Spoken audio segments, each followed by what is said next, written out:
सूर्यः शौर्यमथेन्दुरुच्च पदवीं सन्मङ्गलं मङ्गला सद्बुद्धिं च बुधो बुधश्च गुरुतां शुक्रं शुभं शं शनिः राहुर्बाहुबलं करोतु सततं केतुं कुलस्योन्नतिं नित्यं प्रीतिकरा भवन्तु मम ते सर्वेनुकूलग्रहा।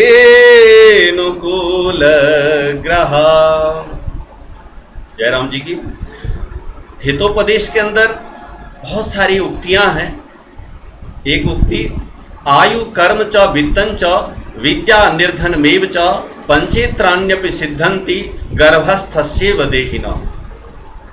मित्रप्रवर विधाता जीव जब गर्भ में आता है तभी निर्धारित कर देते हैं।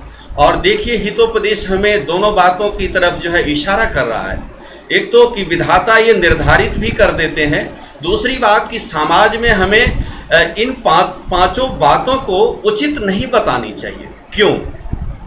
आयु, आपकी आयु कितनी है ये किसी को सत्य नहीं बतानी चाहिए। क्यों नहीं बतानी चाहिए?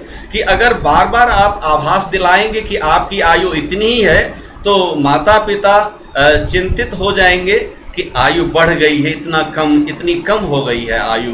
तो जो है अपने जीवन में अक्सर ये प्रेरणा बनी रहेगी कि हमारी आयु इतनी कम हो गई है। तो बोलना चाहिए, कोई पूछे तो ये जरूर कहना चाहिए कि आयु हमारी अगर 18 साल है तो 18-19 होगी। तो कुछ आगे पीछे करके जो है आयु की बात करनी चाहिए। कर्म, आप क्या करते हैं? अगर आप किसी दूसरों को बताते हैं कि आप क्या कर्म करते हैं तो कर्म को कभी बढ़ा चढ़ाकर नहीं बताना चाहिए, कुछ नीचे घटाकर ही बताना चाहिए। इससे आपके अंदर अहंकार नहीं आएगा, दूसरे को क्लेश की भावना नहीं आएगी। आपने अपने आप को ये बताया कि मैं ये हूं, मैं वो हूं, तो इससे क्या होगा? दूसरों को जो है कष्ट पहुंचेगा। इसलिए अपना कर्म जो है उससे थोड़ा निम्नता ही रखें बताने में, जो है उससे दूसरे को कष्ट नहीं पहुंचेगा। वित्त, आपके पास बहुत अत्यधिक संपत्ति है और आपने किसी को बताई कि मेरे पास इतनी संपत्तियां हैं, तो दूसरे को ये होगा कि इसके पास इतनी संपत्तियां हैं फिर भी ये दान नहीं करता है, या वो क्लेशित होगा, कुंठित होगा। तो और अगर आपके पास संपत्ति नहीं है तो कोई आपको संपत्ति देने वाला नहीं है। इसलिए संपत्ति का विवरण भी जब भी आप किसी से करें तो थोड़ा आगे पीछे रखकर करें और ये देखकर करें कि हमारे जो है वित्त संपत्ति से इसको ईर्ष्या ना हो और इसको कष्ट ना पहुंचे।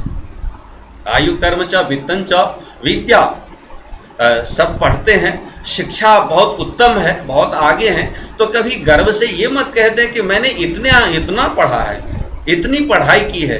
तो आपकी शिक्षा से दूसरों को कष्ट पहुंच सकता है। इसलिए अपनी शिक्षा को निम्न पर ही रखना चाहिए और थोड़ा नीचे करके बताएं। इससे आपके अंदर भी अहंकार नहीं आएगा कि हमने जो है इतनी पढ़ाई पढ़ी है। निर्धनता, अगर आपके पास बहुत दीनहीनता है, बहुत दिक्कत है, तो आप किसी से ये बात कह देंगे कि हमारे पास ये दिक्कत है, तो आपकी दिक्कत को कोई जो है निदान नहीं कर देगा, आपको ही निदान करना है। लेकिन आपकी जो परिजन लोग होंगे उनको खिन्नता पहुंचेगी, उनको कष्ट होगा कि मेरे जो रिश्तेदार हैं या फलाना है इस पे नहीं है। इसलिए निर्धनता भी किसी को नहीं बतानी चाहिए।